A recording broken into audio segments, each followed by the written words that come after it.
Welcome,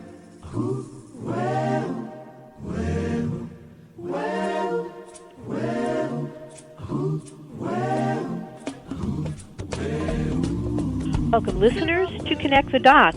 I'm Alison Rose Levy. I'm a long-standing journalist of the environment, food, and health, policy, media, and popular attitudes.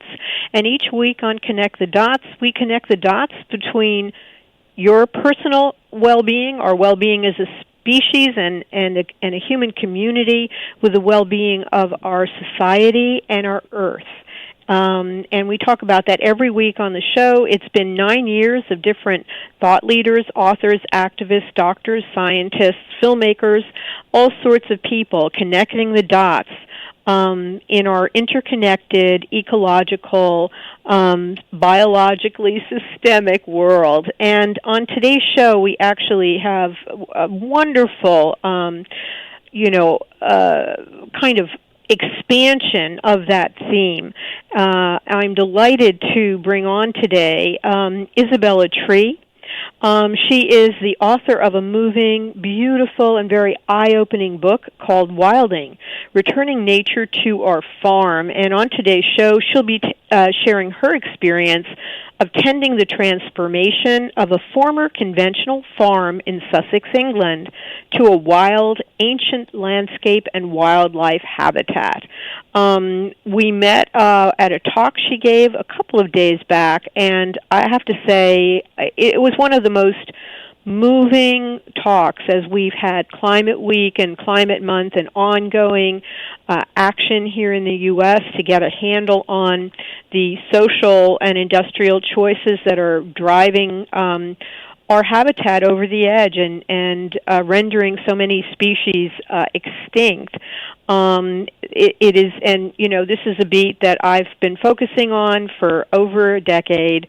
This show has been on the air for 9 years, and this is one of the most not only hopeful, not only solution-based, but core, heartfelt, and really central visions of the human place in our natural world, of the natural world, and of what we need to connect with and understand in order to be in right relationship with it.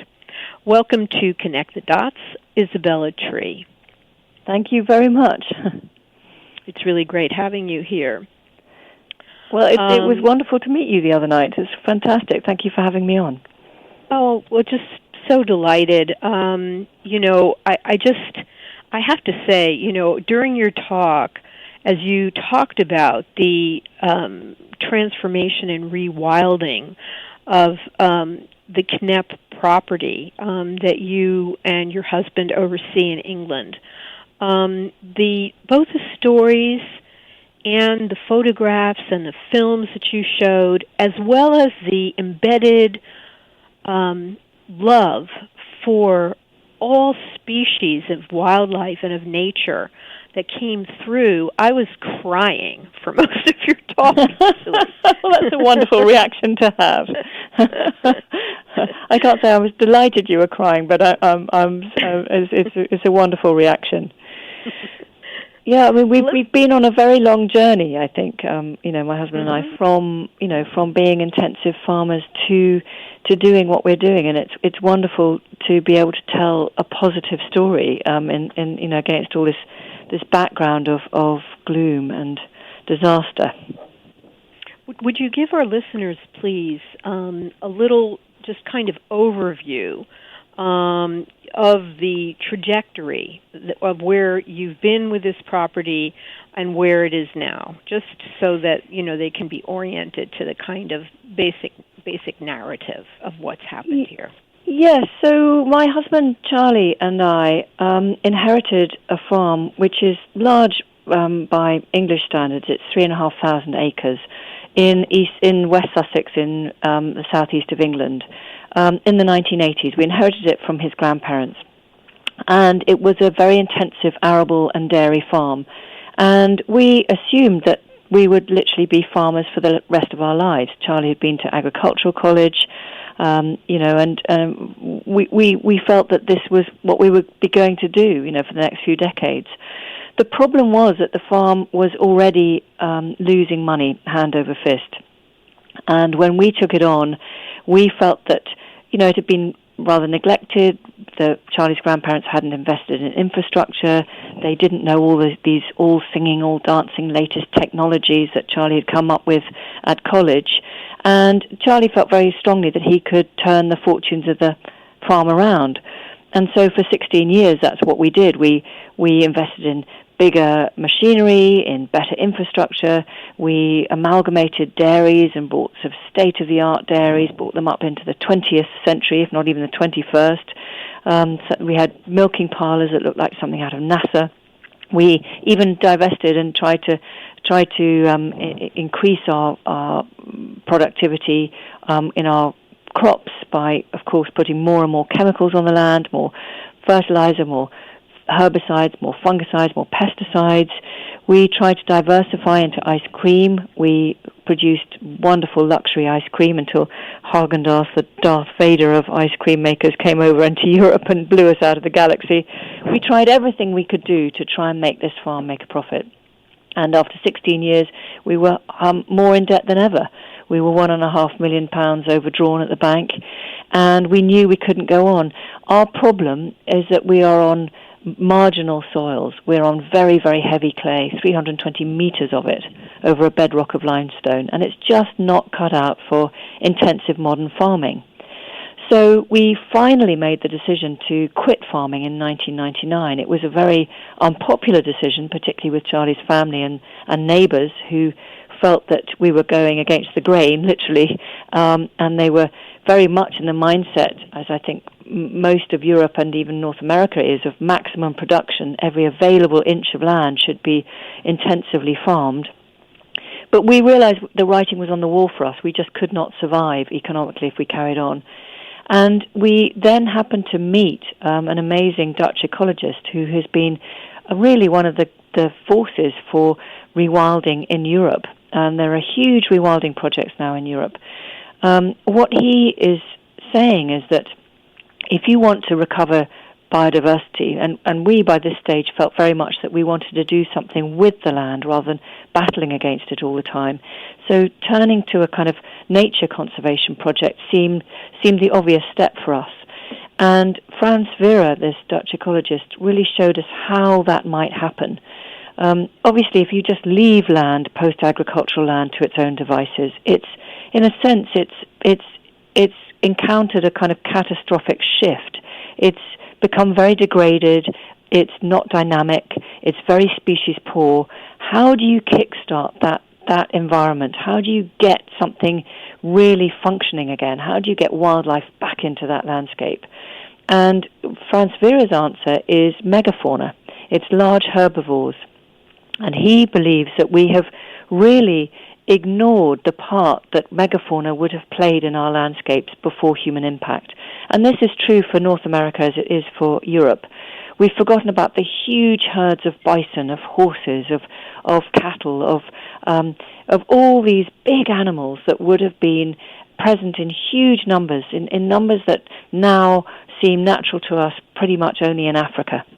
And our landscapes would have been much more open, much more biodiverse, much more like a sort of kaleidoscope of open, shifting, moving landscapes.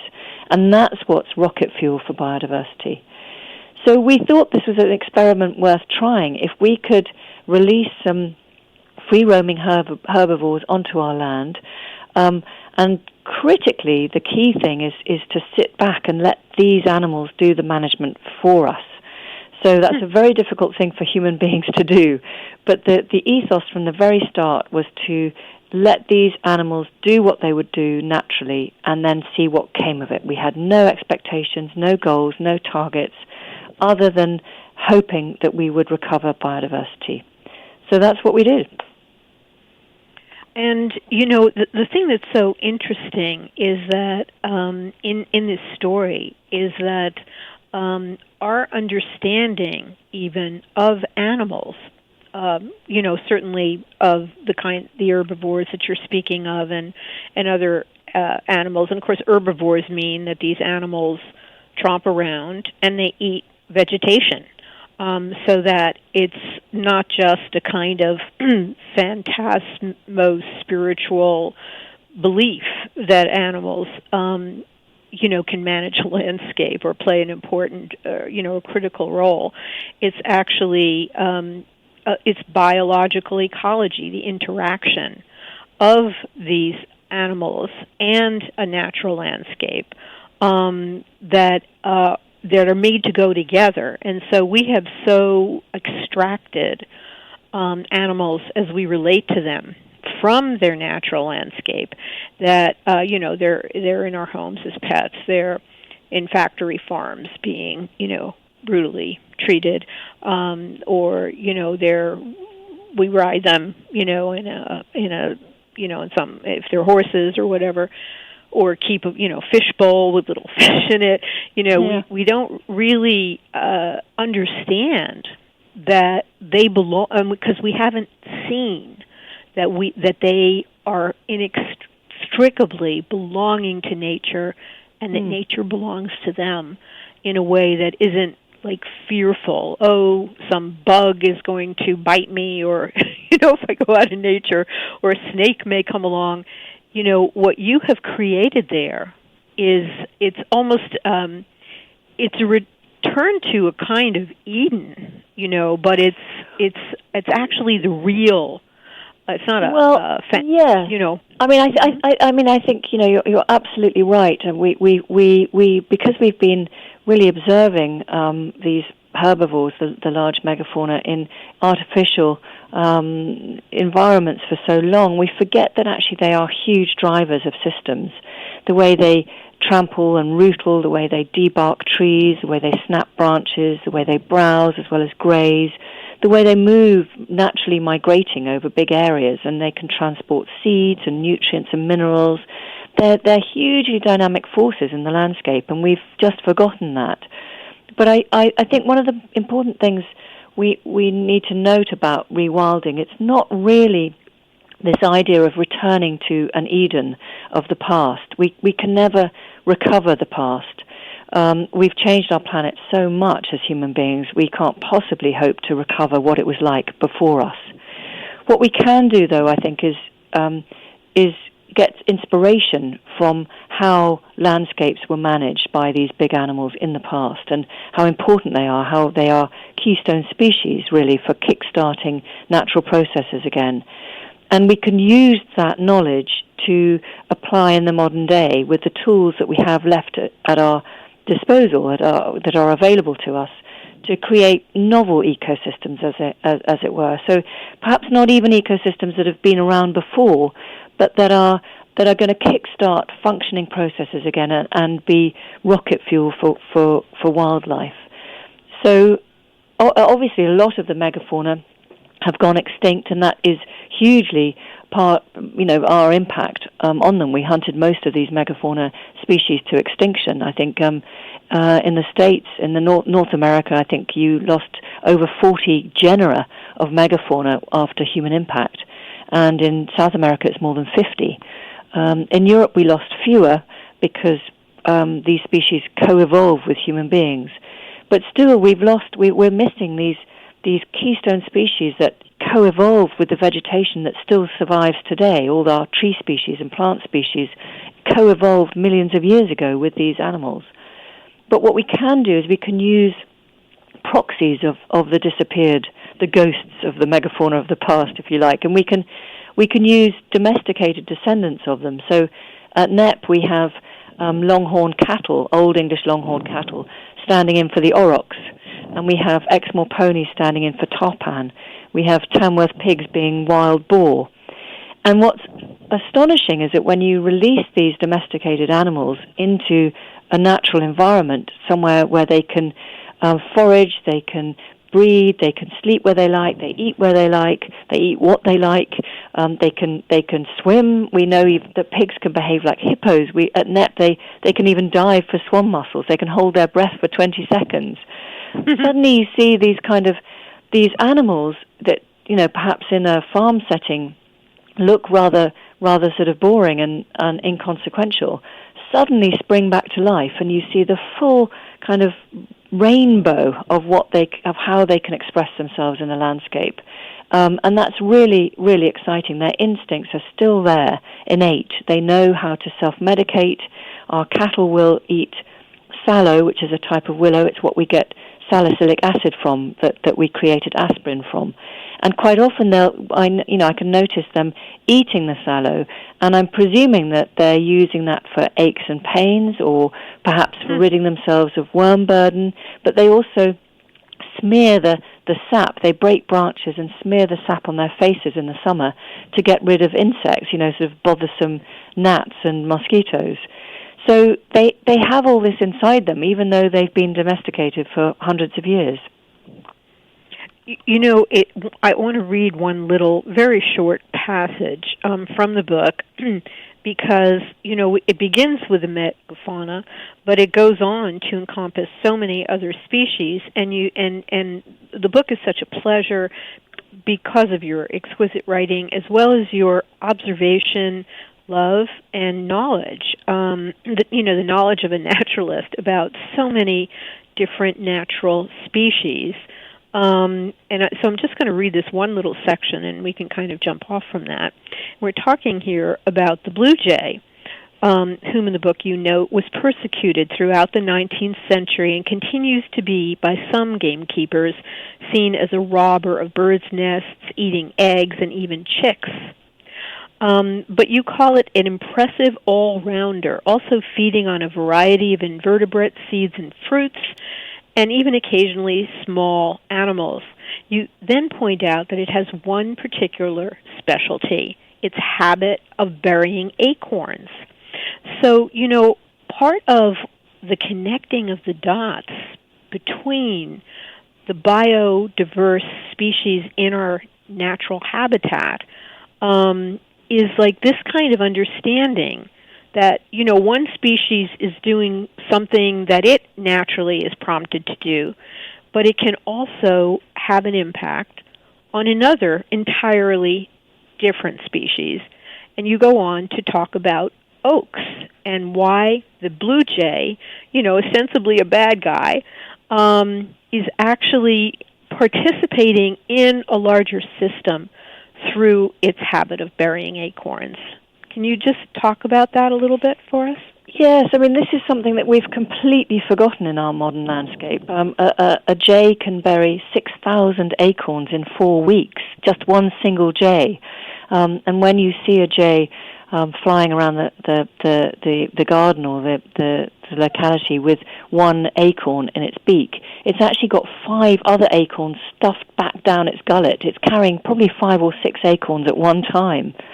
And this bird has co-evolved with the oak tree because and it plays a vital role in re-establishing oak in the wider landscape. Oak trees in Europe, and certain species of your oak tree over here too, cannot regenerate in shady conditions. It needs light. It needs light, open spaces. So the jay, if that acorn fell from the tree directly underneath the canopy, it's not going to survive. It's not going to produce another oak. It's very unlike beech in this respect, say, something like that. But what it needs is a vector. It needs something to carry that acorn away from the host plant and plant it somewhere where it's going to be able to survive in sunlight. And what the jay does is it looks for a sort of upright, a vertical that it can remember where it's planted the seed. And that could be, a straggly piece of hawthorn or blackthorn or bramble, something out in the open landscape. And it buries the acorn or a stash of acorns at the bottom of that little thorny scrub. And the thorny scrub then provides natural barbed wire for that sapling as it grows. It is protection from browsing by deer and rabbits. And this is nature's way of how trees are regenerated. Thorny scrub is hugely, hugely important in the regeneration of trees, as are the birds and the wind that disperse the seeds. So we don't, there's a big drive at the moment, and it's laudable to get more trees in our landscape to recover our woodlands. and hugely important for sequestering carbon. But I think the question is, how do we do that?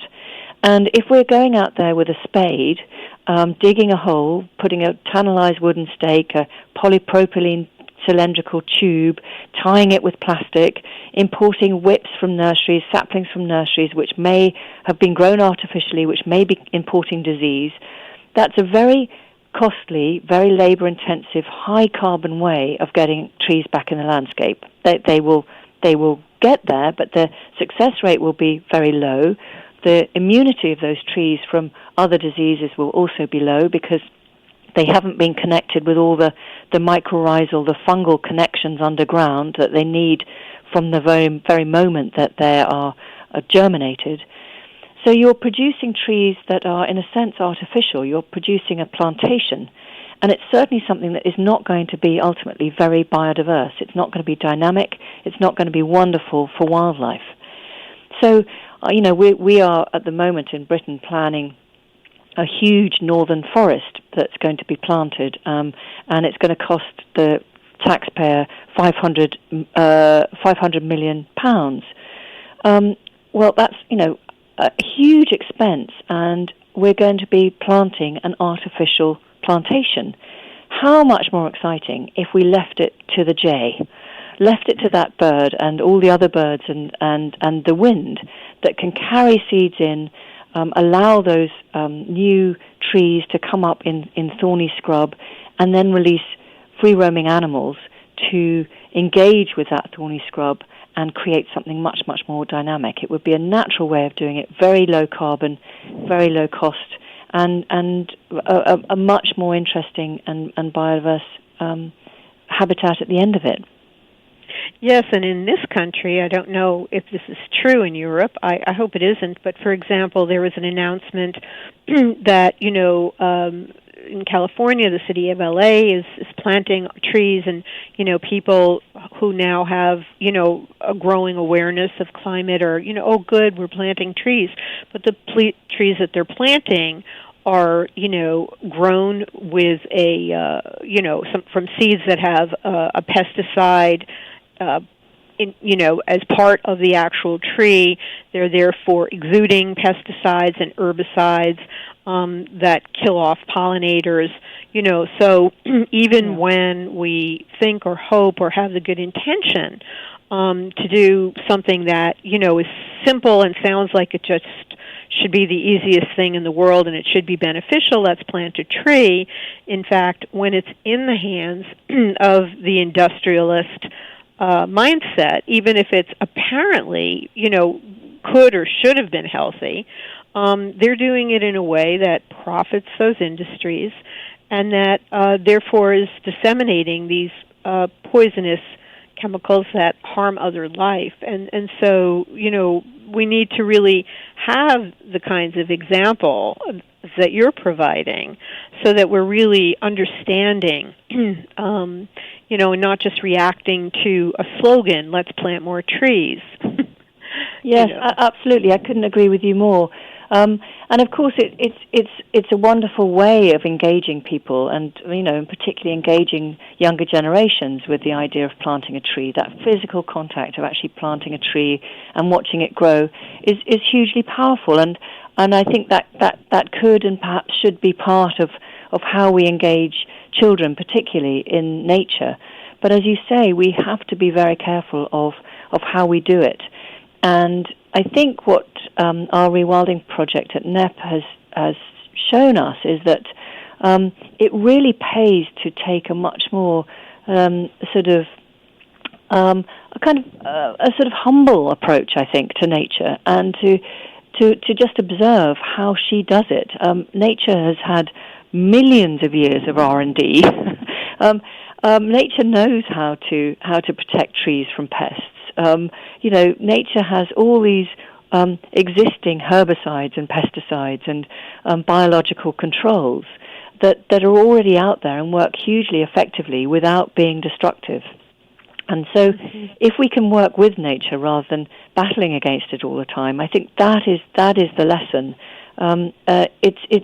it's the same, I think, that we've been noticing in our sort of wanderings around America recently. We've been here for a month, talking to people who are into regenerative farming, and how just farming along the principles of nature without any chemical inputs can actually produce more food on your land, but with no carbon cost. It actually is helping pull down carbon into the soils, and that's what rewilding does too. So I think both rewilding and regenerative agriculture are going to be the way forward, and it's hugely hopeful. I think it is the way that the world is going to progress. We just hope that it's going to be sooner rather than later. When you tour around and talk with either landholders or farmers and share your experience, are you hearing an openness, or what would you say are the kinds of sticking points that we need to help people get through in order to really look at this new paradigm of opportunity, but one which involves some social change from what we've traditionally believed in, known, and acted upon?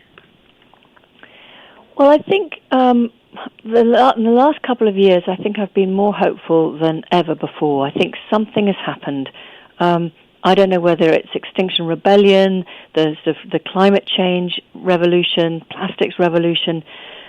Something is happening. There's a tipping point, it feels, out there. And I think public perceptions are changing. And I'm coming across people all the time who are changing their minds and looking at how we can change things with a much more open, creative, inventive mindset. And certainly this feeling that the future relies on public opinion, public change, rather than just leaving it to politicians and to sort of big industry. And that's so exciting. But I think one of the big obstacles to thinking our way out of this fix is really, it's one of aesthetics.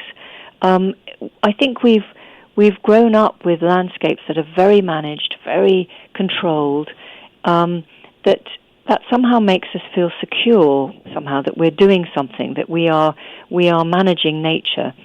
And if we are to release, as E.O. Wilson, the great American biologist, encourages us to think, we need to release half Earth back to nature if we're going to recover biodiversity and also recover the systems on which human life, that our species depends. And that means we have to really think much more openly about our landscapes and to get messy. We've got to stop this sort of Victorian obsession we have with tidying up all the time.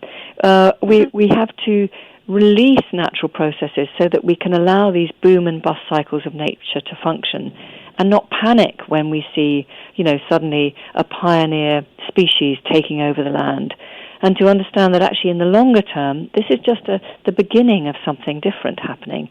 Pioneer species are very conspicuous, but they're needed in order to make way for the subsequent species that develop on land.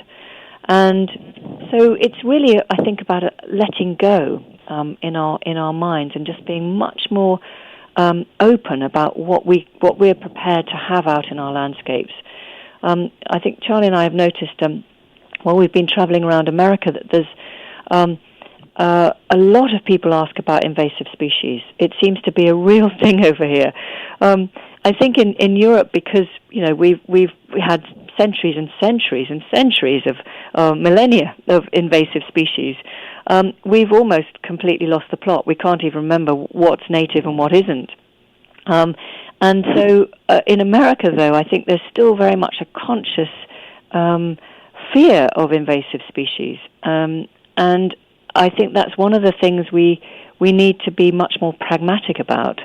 I think America, in one decade, spent $56 billion on trying to control invasive species, and with no success, or little success, certainly didn't manage to eradicate any. So I think we have to be pragmatic and and understand that some species are going to be here to stay. Some that we think are the real bogeymen of the landscape may not be so harmful as we first think. They're conspicuous when they first arrive, but sooner or later things settle down, and there may actually be advantages to having them here. In Europe, we have a recent colonizer is Himalayan balsam. It's a very pretty pink flower that it travels through watercourses, and the newspapers were full of headlines of Day of the Triffids. Our waterways were going to be completely clogged with this plant. We were never going to see any of our native water plants ever again. And what we've seen in the last decade is that actually Himalayan balsam has retracted quite a lot. Maybe there's already some pathogens working on it, or something that's actually beginning to reduce it in scale. But some very interesting biological reports are showing that it's a late flowerer in our waterways, and actually that's been hugely positive for pollinating insects. So, I think we are quite often dominated by the sort of fear factor when it comes to invasive species, and perhaps, dare I say it, it's even driven by the Monsantos and the herbicide makers of this world. That makes complete sense. And also, I've been tracking that for a while, because I began many years ago also reporting on proactive medicine. In other words, ways to eat healthy food and to do gentler kinds of therapies to protect health and build balance and immunity, so that you don't get to the point where a weakened body is fighting off pathogens, and you have to take all of these heavy drugs and antibiotics, which we now know undermine the human microbiome, as well as having effects in the ecology when we kind of excrete them into the waterways and everything like that. And so I think we've been taught to regard, single out and regard one part of a natural cycle as an enemy, and and try to eradicate it. And it's very deep into the mindset, and I think unfortunately we see the parallel, it's all too obvious, of regarding peoples who've come from foreign lands seeking refuge or better opportunity, and who have long been constructive participants in our diverse society, which we've always had here in the States, being singled out and created as other, and made made to be the source of whatever problems that we have. And so it's interesting to me, given our tendency to do that, and the way we have sadly gone down that road with so many of these for-profit industries, and of course the treatment of agriculture and the fear of bugs and all of that you describe is the same as in medicine. It's kind of part and parcel of the same thing, and is leading us to really see friends and allies in all different levels as enemies and stuff like that. Yeah. Yes, I think it is very, very interesting, and we also forget that. That as I was saying, is that nature, the more biodiverse a system that we have, the harder it is for invasives, if that's what we want to call them, to get in. So we have a problem in Europe with American mink. They were released from fur farms in the 1970s, and they have been decimating wildlife. There has been, a considerable problem, and thanks to the mink, we have lost huge numbers of our native water voles and all sorts of other species. But what we're seeing now is that we had got rid of almost all our otters in Europe, largely for fur, and also because they were not tolerated by fishermen. But now that the otter is on the rise, the otter is actually getting rid of American mink because they predate on the American mink kits. So the American mink isn't used to the Eurasian otter as a predator, and finds it very difficult to fight back. So wherever you have otters now in our waterways, we now don't have American mink. The same with the American grey squirrel. That's been in Britain for centuries. I think it was introduced in the mid-19th century, or maybe earlier actually, and it has pushed out our native red squirrel, and it also has a very destructive for young trees. But now, it was able to march into that open door in a way because we had got rid of the pine marten, which is its natural predator. Now the pine marten is coming back, and it's now being introduced into areas like the Forest of Dean. We're seeing grey squirrel numbers completely disappear. So, it's very interesting how the whole thing works, and the more complete an ecosystem is, I think the harder it is for species to come in. We had another example. We had ring-necked parakeets, which are now living in most of the parks around London. They're a species that's an exotic species. I think they come from Australia originally. I'm not entirely sure. But we saw these parakeets, very noisy, squawking flock of parakeets flying over Knepp a couple of years ago. And we thought, okay, well, this is a new addition to the Rewilding site. But because we now have so many birds up in the sky, we have so many predators, and we have red-tailed kites, we have peregrine falcons, we have buzzards, we have 5 different species of owl, we have ravens. It's full, the sky up there, and the ring-necked parakeets just disappeared after a couple of days. They just couldn't find a way in. Mm-hmm. Let's talk a bit about the species also that have come back to Knepp, your property, since you've been wilding again, because it's not just the mega herbivores and all of that. Yeah, exactly. It's the knock-on effect that really has been so astonishing. So the only thing we've introduced into the site, onto the 3,500 acres, are the free-roaming animals. Everything else has found us because the habitat has now come back and there's now a food source for them. So we now have some of the rarest species in Britain. We have ravens back for the first time in 100 years. We have cuckoos, which have they've declined over 90% since the 1970s. We're now one of the biggest breeding hotspots for nightingales. Again, another hugely declining species. That's all, the famous Ode to a Nightingale. Keats' Ode to a Nightingale. We're about to lose nightingales from Britain altogether. And perhaps the most poignant for me, I think, is the turtle dove. It's when I was growing up in the 1960s, we had 125,000 pairs of turtle doves in Britain. This is what Chaucer and Shakespeare write about, and it's what we sing about at Christmas with our carols. What my true love gave to me was 2 turtle doves. But now their numbers are so low, they've declined over 97% since the 1970s, and we are about to lose them in the next 10 to 15 years from our islands, from Britain, which to me is a huge sadness. That's the song of summer. That's the sound, that lovely, beautiful purring sound they make, is going to be gone forever. But at Knepp, Knepp is now the only place in the UK where turtle dove numbers are actually rising, where they are breeding and increasing every year. And that's because we've got the habitat, we've got the food sources for them, we've got these native wildflowers, which again we have zero tolerance for in our gardens and our roadside verges and our arable landscapes. We've got these native wildflowers which produce the protein-rich seeds that turtle doves depend on. And we also have clean water for them. Turtle doves are very fussy, like most doves. They produce a milk which they feed to their young. And they need clean water to produce that milk. But most standing water in our landscapes today are either polluted by nitrates or by runoff from roads or towns and villages. So it's very difficult even to find clean water in our landscape. But now we have all those resources at Knepp, and birds like turtle doves are rocketing.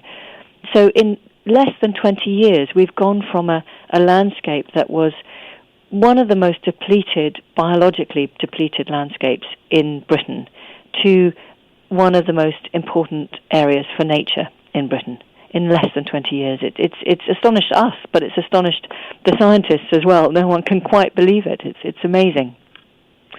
It's interesting because you told this story at your talk, and of course you talk about this in the book as well. But it's also that as you talk about the turtle dove and how it's been mentioned in literature, and how it's kind of synonymous with the joy and burgeoning and growth in the summer season.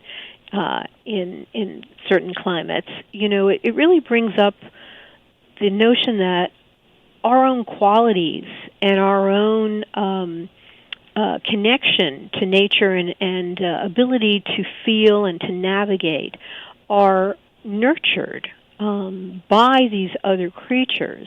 And if the turtle doves, which are kind of the loving pair, don't have fresh water, we may think, the water can be purified, or if I'm in a privileged community, I'll always have good water. But, we don't think about that certain wildlife that carries certain traits that resonate to other beings and nurture other beings in their own qualities and being, are also reliant upon the natural sources and goods that are intrinsic to Earth that we have been despoiling and playing around with. I even wonder if this tremendous depletion and happily the return of these creatures and the resonances and potential they carry is also informing and transformational toward humans and toward people in regaining and valuing our best qualities rather than creating such a big space for our worst qualities. Yes, I think that's right, and I think certainly charismatic species like the turtle dove that we have a sort of a big connection to, that we feel some sort of empathy with, that resonate with us somehow, have a big role in as being a sort of flagship really for what's happening out there in the wider landscape, and they can be hugely useful, I think, as markers of what's happening, but also when we're at risk of losing them, it makes us sit up and think. But I think also, in just more general terms, I think our connection with nature and what we've lost really speaks volumes. And we're beginning to see, the more urban we become, the more we risk from disconnecting ourselves from nature. That we need wild places, not just for our physical well-being, for cleaning our air and for breathing gulpfuls of it when we go running or cycling or walking in wild places. But also, psychologically, we need these wild places. And it's partly our divorce from nature in its wildest form that I think has led us down this path that we've been going on, for this in the last century. E.O. Wilson has a wonderful word for it, biophilia. It's that innate desire in all of us to connect with living things. And I think that's what people feel when they come to NEP, is that suddenly they're standing not just in a green space, because green spaces can be deserts too. Parks are often deserts. But this is humming, thrumming, buzzing, heaving with life. The surround sound birdsong and the sound of insects that we so often don't even notice we're missing. And when you're standing in that atmosphere, you feel like you're suddenly plugged back in to where you belong. There's a sense of kind of completeness. You can relax and let go. You can actually feel that things are right with the world again. And I think the more we can provide places like NEP, the more we can demonstrate that rewilding can provide all these sort of crucial things that we need, like carbon sequestration and all the other, provisions, the public goods that we need, but also that it has this effect on us psychologically, that once you've visited a place that is really full of life and it's just on your doorstep, then when you go to other places where there's no birdsong or no insects, you know then what you're missing. you know that something isn't quite right. And the more, I think, we'll become demanding that we have this back. Mm. And also, I mean, that is just beautiful, and I think it's really true, and I wish that more people, had access, and even, through reading this book and seeing, hopefully a film that will be made about it one day, I think can provide that. And, it would also be great if other people who are landholders are, inspired to do this. I also want to inquire, because those smaller regenerative farming, it doesn't require 3,000 plus acres, but it's a smaller way that, is possible, and there's a movement, to do that in the States here and elsewhere internationally. Those pockets created by farms also, are part of that greater chain.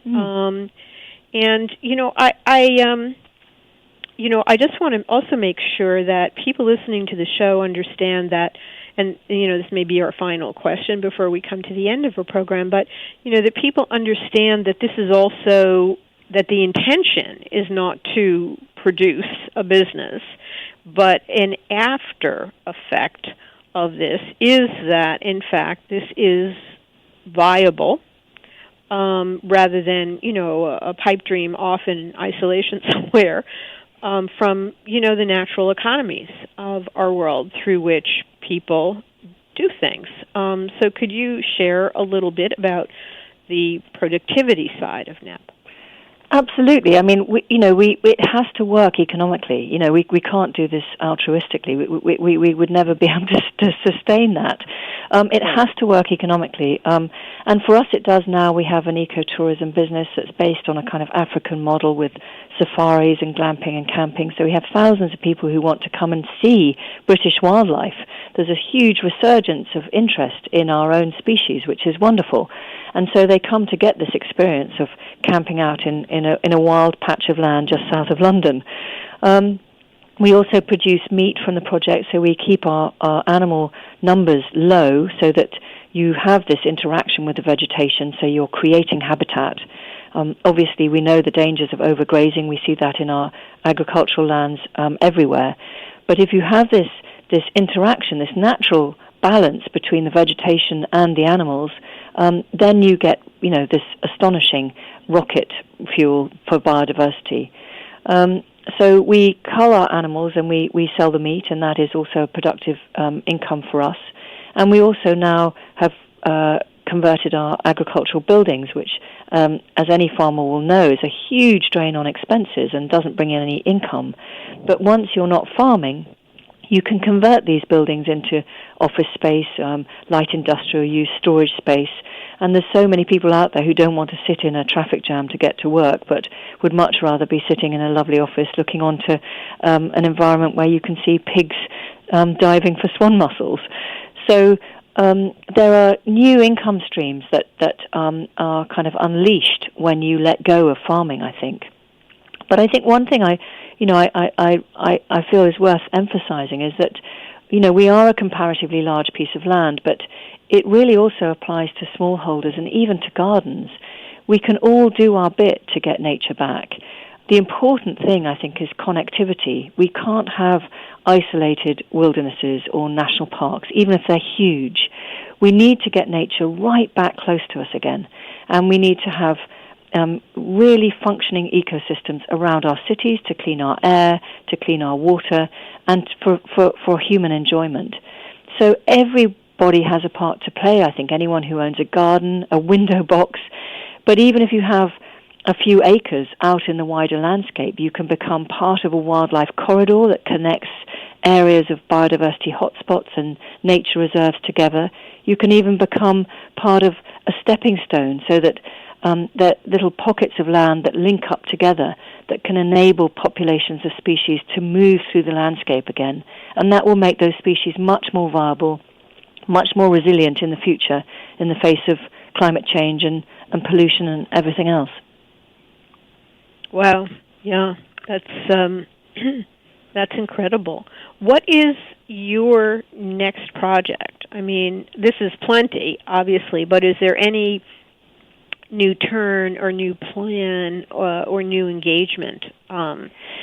Yes, I mean, we're not sitting still. We have, I mean, the wonderful thing about a rewilding project is you don't have any aims for it, really, except to let it do its own thing. But we hope that we already have been talking to landowners around us. We have 2 landowners who've added 600 acres and another has added 300 acres to the project. So they've pulled up their boundaries and have included themselves in our rewilding area, which is very exciting. We're just talking to farmers in the neighborhood. So 30 farmers have joined a farm cluster with NEP as the lead project. So we hope that we will be able to spread that kind of wildlife-friendly practices through all the neighboring farms around us so that eventually we'll be able to have wildlife back along our river catchment all the way down to the sea.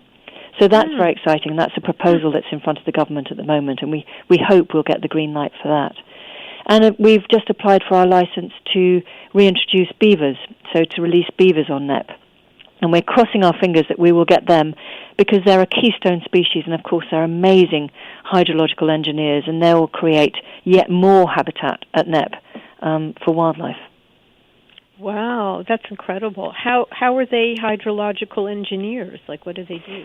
Oh, I mean, America's done so much research into this. I mean, you know, in North America, beavers have rebounded and they're back in the millions, and the way they create dams, the way they allow nitrates and pollutants to filter through that system, they actually clean water, they store water, and they release it very safely in times of floods through their damming systems, so they can prevent floods from happening.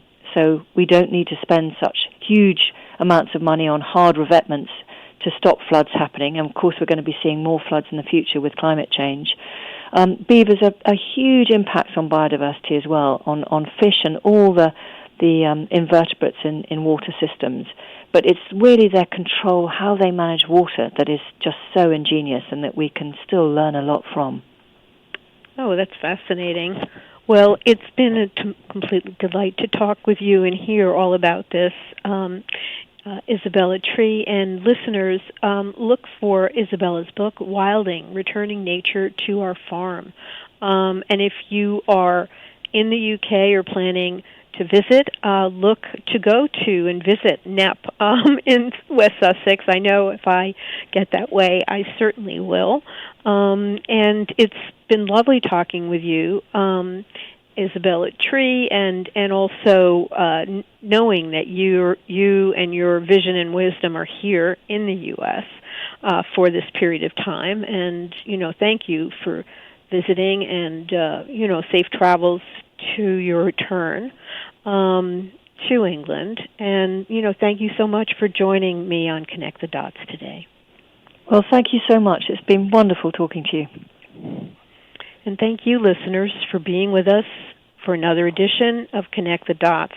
If you've enjoyed this program, it will be in archives later today at connectthedots.podbean.com, and you can share that on social media so that other people can learn more about wilding and read Isabella's book. And thank you for being with us. We'll be back for another edition of Connect the Dots next Wednesday at 10 a.m. Eastern Time on the Progressive Radio Network. Be well, stand tall, and keep walking forward.